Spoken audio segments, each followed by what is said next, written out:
Kisah dimulai saat Hewon sedang dalam perjalanan pulang dan ia melihat seorang wanita tengah di smackdown. Lalu wanita tersebut berlari meminta pertolongan kepada Hewon, namun si Hewon memilih bersikap acuh tak peduli sehingga ia pun tewas di malam itu.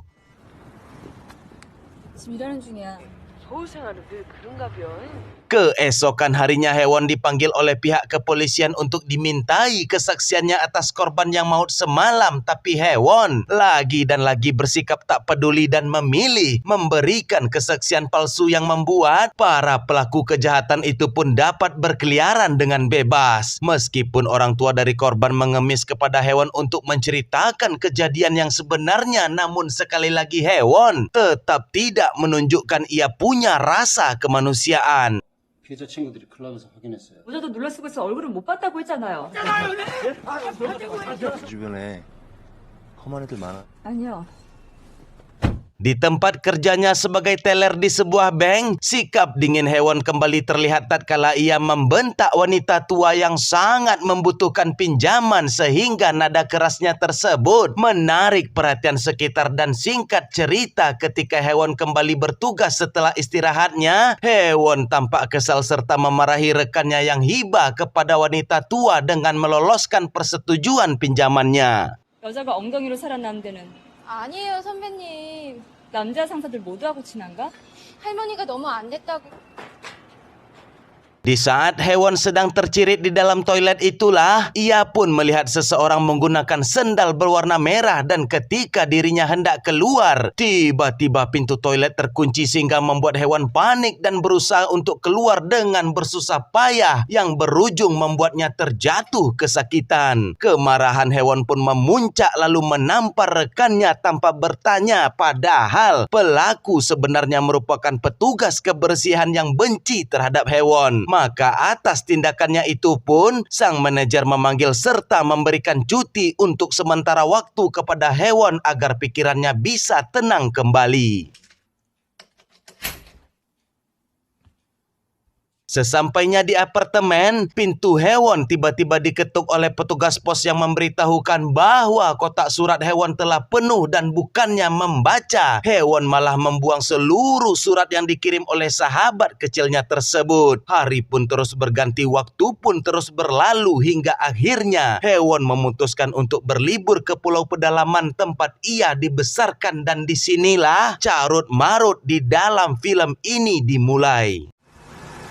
그 외할아버지 조남이 김석자 환자예요. 예쁘더만 지금도 무지하게 미인네. Dari kejauhan, sahabat lama Hewon yang bernama Boknam tampak begitu sangat bahagia menyambut kedatangan Hewon karena ia menaruh harapan besar yang nantinya kita akan mengetahui apa harapan yang dimaksud tersebut. 그지? 혜원이 맞지? 맞다니까. 나 혜원이야. 야, 너는 그 들어본 손으로 혜원이를 막 안으면 Tentunya para penduduk yang tak lebih dari 10 orang itu pun telah mengenal Hewon dikarenakan dahulunya ia pernah menjadi bagian dari Pulau Pedalaman, dan wanita tua di sana sangat kagum dengan kecantikan serta kulit putih bersih nan Hewon miliki kecuali bibi dong. Tampak ia tak senang dan hari-harinya selalu berpikiran negatif serta menghasut. Bahkan ia menjelekkan pulau agar Hewon segera kembali ke kota Korea. 맹꽁이 말이에요. Boknam yang memiliki kepribadian penyayang serta tulus itu pun tampak dengan ikhlas membantu membawakan tas milik Hewon. Bahkan ia selalu membersihkan rumah Hewon meski mereka telah berpisah selama belasan tahun. 먹을 거 좀 갖고 올게.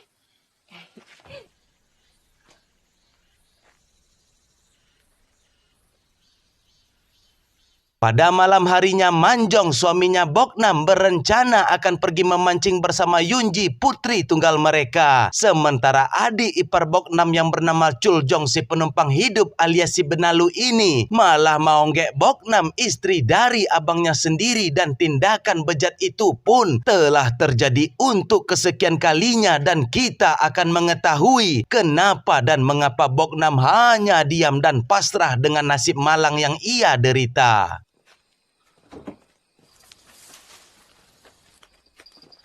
다음 주 Manjong yang telah pulang memancing dan seperti biasa tanpa pernah membawa hasil tangkapan itu pun tak peduli dengan bekas air yang ada di kasur. Tapi ketika Bok Nam mengatakan sebagai anak pulau Manjong tak memiliki keahlian dalam memancing, seketika Manjong langsung mengajar istrinya dengan sangat keras.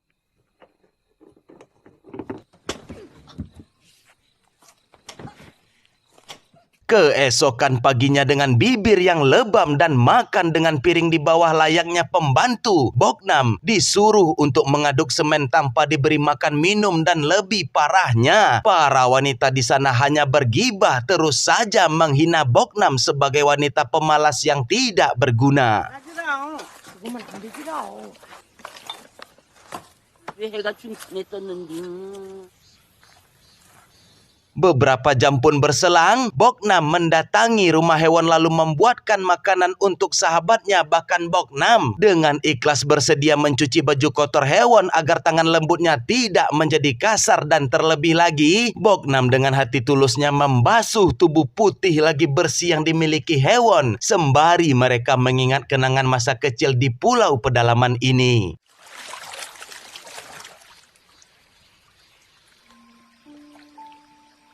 깨끗하고 희지야.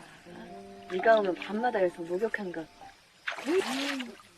Sore harinya ketika hewan berkeliling pulau sendirian, hewan didatangi oleh Chuljong yang berniat untuk maonggeknya. Dan beruntung, Yunji anak dari Bok Nam datang tepat waktu lalu mengajak hewan bermain, sehingga hewan pun selamat untuk sementara waktu dari predator perlendiran.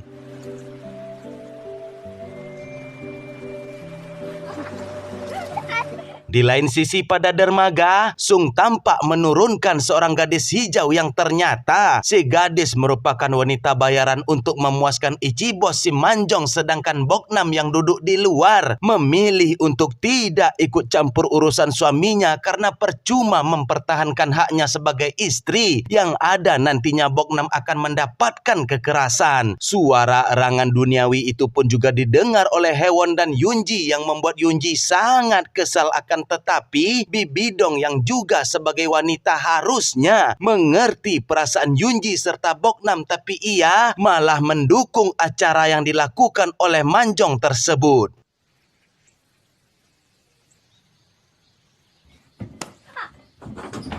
Terlepas dari profesinya sebagai gadis bayaran, si gadis cukup beretitut dengan menyampaikan permintaan maafnya kepada Bok Nam sembari memberikan lotion. Dan si gadis sangat takjub dengan ketegaran serta ketabahan hati yang dimiliki oleh Bok Nam. Maka dari itu, gadis ini memberikan nomor teleponnya dan bersedia membantu Bok Nam jika suatu saat Bok Nam membutuhkan bantuan dari dirinya. 미안해요, 언니. 백 같은 동생 준 적 없은 게. 서울로 도망갔었어야지. 식당 같은 데서라도 일하면서 살지 뭐. 난 아버지 없이도 잘만 컸구만. Di bawah terik matahari yang panas, Bok Nam nan bekerja memanen madu dimintai oleh Manjong saat itu juga untuk menyiapkan makanan. Bahkan Manjong tanpa hati nurani melemparkan batu ke sarang lebah sehingga membuat Bok Nam tersengat lebah hingga membuat wajahnya bengkak kesakitan.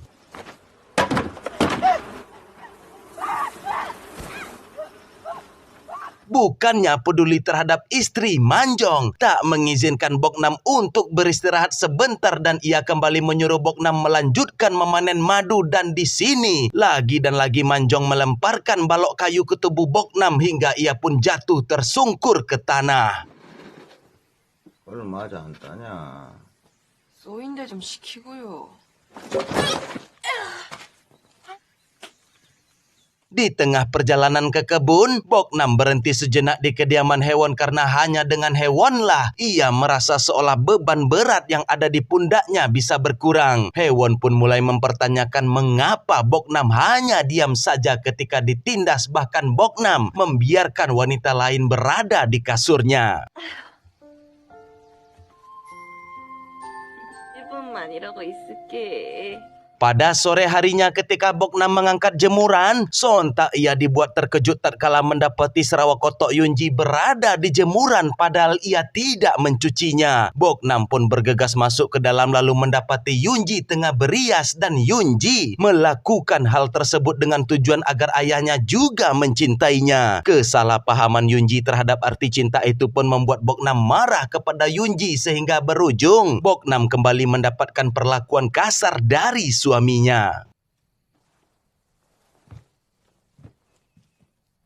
Apa yang ditakutinya selama ini telah terjadi tatkala tangan Manjong melakukan hal yang tak sepantasnya terhadap anaknya sendiri. Dan oleh sebab itulah Bok Nam mengambil sajam dan hampir melayangkannya, namun diurungkan ketika Bok Nam masih memberikan kesempatan dan menganggap gerakan tangan tersebut merupakan belayan kasih sayang terhadap anak. Beralih kepada hewan yang tampak menerima pesan pemecatan dirinya dari sang manajer yang membuat hewan langsung berkemas dan hendak kembali ke kota. Bok Nam yang telah berada di depan pintu rumah hewan pun memohon agar hewan membawa dirinya dan juga Yunji karena Yunji yang semakin remaja membuat Bok Nam takut jika Manjong akan merusak Yunji. Mendengar hal tersebut dan meskipun hewan telah mengetahui perilaku buruk Manjong akan tetapi hewan tidak peduli sama sekali dengan mengatakan bahwa Manjong tak akan sebejat itu, padahal sebenarnya hewan tahu bahwa Manjong akan tega melakukannya karena suatu alasan yang nanti akan kita ketahui bersama. Atas sikap dan perlakuan hewan membuat harapan Bok Nam benar-benar hilang kepada orang yang dianggap sahabat satu-satunya di dunia ini. 여기보다 훨 무섭고 힘들어. 그때 한 건 뭐 약속 아니요? 연희만이라도. 우리 다 어떤 놈인지 알면서 그런 소리요? Keesokan harinya Bok Nam diam-diam mencuri uang yang terdapat di dalam saku suaminya. Lalu Bok Nam menghubungi si gadis dan meminta bantuan si gadis agar dapat menjemputnya pada subuh hari nanti. Dan ketika waktu itu pun tiba, Bok Nam berjalan dengan perlahan membawa Yunji dengan senyap serta dengan cepat mengganti pakaian Yunji. Awalnya Yunji tak ingin pergi akan tetapi ia juga tak tega setiap hari ibunya diperlakukan dengan keji, maka Yunji akhirnya bersedia untuk ikut dengan sang ibu. Namun hal yang mengejutkannya adalah kapten kapal yang dibawa si gadis ternyata adalah Sung dan merupakan teman Manjong, sehingga Sung sengaja memperlama waktu menghitung uang agar Manjong bisa menangkap Bok Nam. 나중에 온다.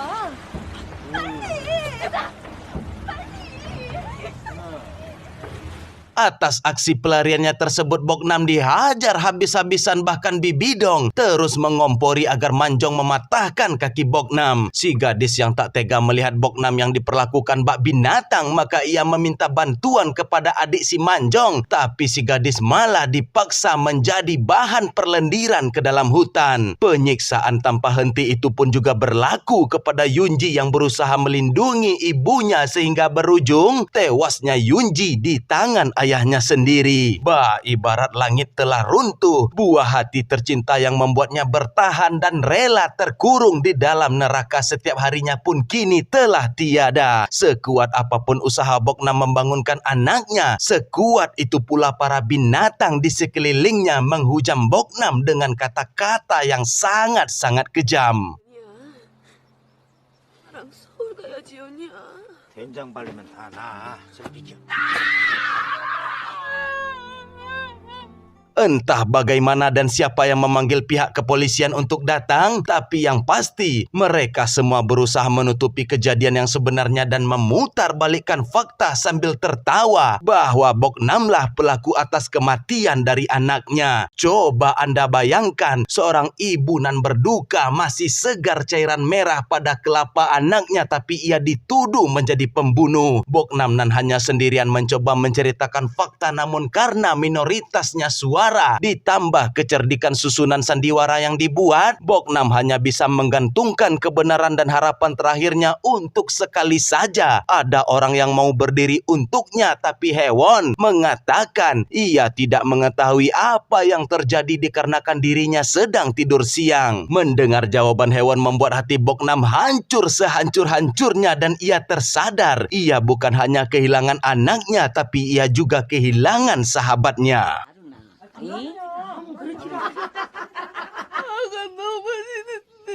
그럼 복남이 친구는? 전 그때 자고 있었어요. Disinilah kita dapat mengetahui bahwa Hewonlah yang meminta polisi untuk datang. Namun bukan untuk membantu Boknam, melainkan ia hanya ingin kembali ke kota sendirian. Dikarenakan telah banyaknya sogokan yang diterima, polisi menyetujui tawaran penduduk untuk meninggalkan Hewon dikarenakan penduduk pulau takut jika nantinya Hewon membuka suara. Kita pun dibawa mundur pada 15 tahun silam ketika Hewon masih tinggal di pulau, dan di saat sedang bermain seruling itulah keempat bocah datang yang tak lain adalah Manjong, Chuljong beserta Sung juga ada di sana untuk membuka Sarawak kotak Hewon, dan dengan sekuat tenaga Boknam berusaha melawan mereka sedangkan Hewon melarikan diri tanpa melaporkannya kepada siapapun. Alhasil Boknam ketika pingsan itulah ia dijadikan tester oleh keempat binatang yang membuat Boknam melahirkan Yunji ke dunia yang hanya tempat permainan dan senda gurau belaka ini. Al-Quran Surat Muhammad ayat 36.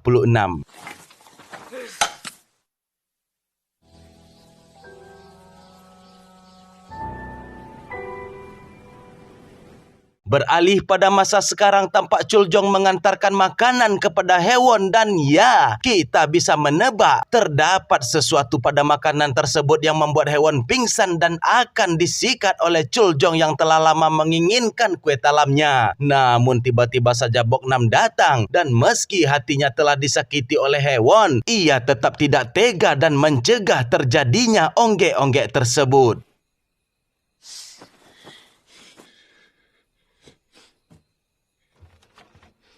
Esok harinya terlihat Boknam menguburkan Yunji di halaman rumah. Lalu sesaat kemudian Bibi Dong datang, namun bukan untuk berbela sungkawa, melainkan menyuruh Boknam untuk memanen kentang dan jangan bermalas-malasan. Sementara itu Manjong telah bersiap berangkat ke kota untuk menjual madu hasil jeripaya Boknam yang tak pernah ia rasakan sepeser pun.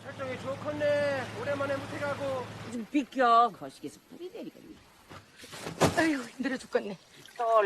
Masih di dalam keadaan berduka, tapi Boknam tetap saja terus dipaksa bekerja, sementara wanita yang lain tertawa bersama bahkan bernyanyi bersama sembari menggibahkan Boknam yang telah dianggap gila karena ia bekerja dengan sangat cepat hingga mampu mengangkat beban berat yang tak seharusnya dilakukan oleh wanita.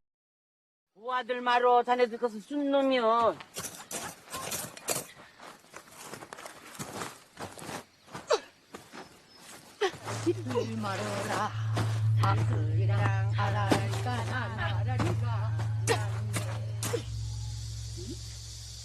Di bawah teriknya matahari terlebih lagi berada di pulau, Boknam yang telah muak pun bertanya kepada langit, apakah ia ditakdirkan hanya untuk ditindas, dibenci, disakiti, hingga akhirnya Boknam pun memutuskan untuk berhenti mengikuti kemauan orang lain dan Boknam akan menunjukkan kemarahan dari orang yang sabar.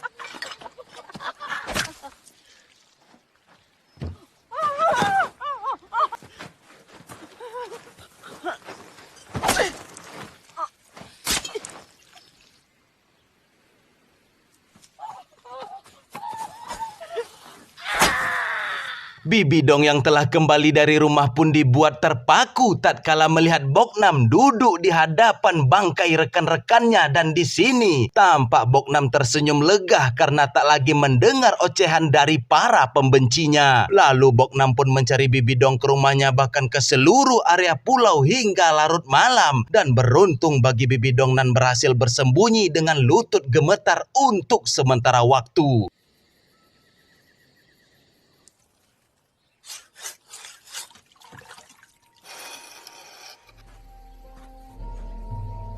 Keesokan paginya kembali kepada hewan yang telah sembuh dari racun pencuci perutnya. Hewan berjalan mencari sinyal dan didapatilah penyebab bahwa satu-satunya pemancar sinyal di pulau ini telah dirusak oleh Boknam. Lalu dari belakang Bibidong menarik hewan untuk bersembunyi dan di sini Bibidong berusaha menjelaskan dengan badan menggigil ketakutan tentang apa yang telah terjadi dan tiba-tiba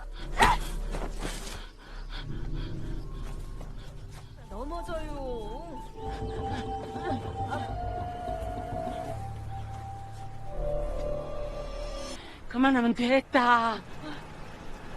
아니요. 그럼 남자들을 데리고.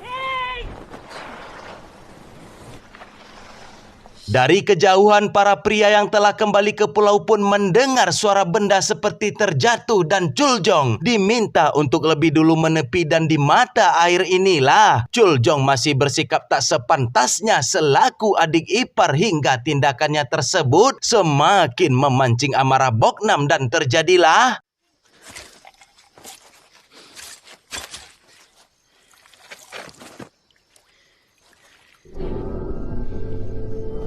sementara itu Manjong beserta Sung tampak kebingungan dikarenakan ia mempertanyakan kemana perginya semua orang sehingga mereka memutuskan untuk minum di sumber mata air dan ketika gayung tersebut dijatuhi tetesan cairan merah dari atas, mereka berdua pun tak bisa lagi berkata-kata tatkala melihat kelapa Chuljong berpisah dari badannya. Lalu ketika Boknam telah bersiap menyerang mereka dari belakang, tiba-tiba saja hewan berteriak agar kedua pria tersebut bisa menghindar.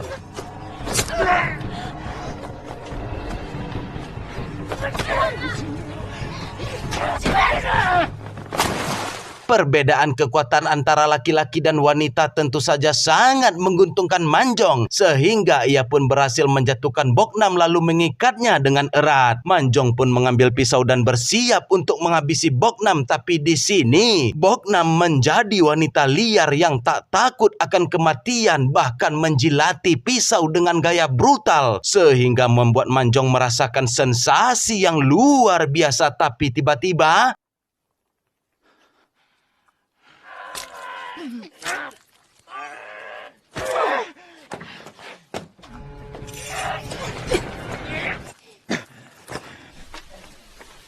Boknam yang berhasil melepaskan ikatannya itu pun melampiaskan seluruh amarah terpendamnya. Bahkan Boknam tak henti-hentinya membalas hinaan yang ditujukan kepada dirinya selama ini di depan mayat Manjong. 된장 발라줄게요. Di lain sisi, Sung yang terluka akibat terkena senjata dari Boknam itu pun berusaha sekuat tenaga bersama hewan untuk segera pergi meninggalkan pulau. Namun tampaknya takdir kini telah berpihak kepada Boknam, maka tindakan apapun yang Sung coba lakukan, akhirnya ia pun tetap harus berakhir tragis tersayat baling-baling kapal.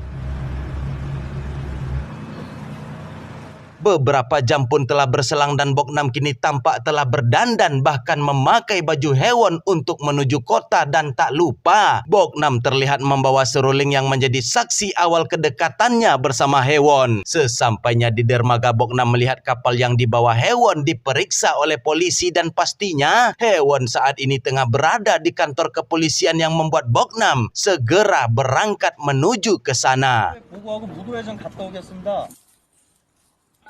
Disinilah fakta itu terungkap tatkala Boknam sebenarnya melihat hewan di saat Yunji tewas di tangan anaknya. Boknam sangat berharap kepada hewan agar menceritakan fakta yang terjadi kepada polisi, namun hewan memilih untuk diam dan dimulai dari saat itulah ia tak percaya lagi terhadap manusia karena tak ada satu orang pun yang tahu cara berterima kasih, serta karena itulah Boknam menyusul hewan untuk menunjukkan arti rasa sakit yang sebenarnya.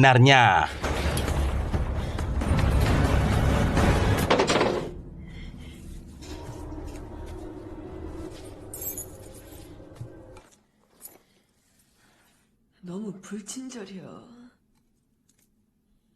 Di saat Bok Nam telah berhasil membuka pintu penjara, petugas polisi yang setengah sadar melepaskan tembakan yang mengenai Bok Nam sehingga membuat Bok Nam kembali menghajarnya, dan kali ini ia memastikan Pak Polisi benar-benar tewas. Bok Nam nan terus berusaha menghabisi hewan dengan merangkak di sisa tenaganya itu pun dimanfaatkan oleh hewan dengan melepaskan sambungan patahan seruling yang tertuju tepat kepada leher Bok Nam. Sebelum semuanya benar-benar berakhir, Bok Nam memilih untuk tertidur di pangkuan hewan sembari meminta hewan untuk memainkan seruling sebagaimana bahagianya masa kecil mereka di waktu dulu. Dimulai dari sinilah hewan menyesali sikap acuh tak pedulinya terhadap manusia. Terlebih sikap itu ia tujukan kepada sahabat yang sangat menyayanginya.